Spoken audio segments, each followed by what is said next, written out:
বাবান দেখো তো তাহলে কোপ্তাটা কেমন হয়েছে, গাড়ি কাঁঠাল বীজের নতুন একটা। কেমন হয়েছে বলো? দারুণ হয়েছে। দারুণ হয়েছে। হ্যাঁ। আহা।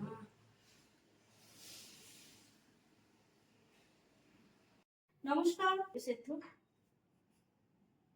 আর দেখুন এটা কিন্তু কুমড়া ফুলের বড়া বানিয়েছি। এটা খেতে কিন্তু দারুণ। কুমড়া ফুলের বড়া নিয়ে নেব আমি এক বাটি ডাল, মুগ ডাল বানিয়েছি আমি। বানিয়েছি আমি এটা কিন্তু কাঁঠাল বীজের কোপ্তা কারি, একদম ভর্তা বানিয়ে তারপর কিন্তু আমি কারিটা বানিয়েছি। এটা কিন্তু একদম ইউনিক একটা রেসিপি।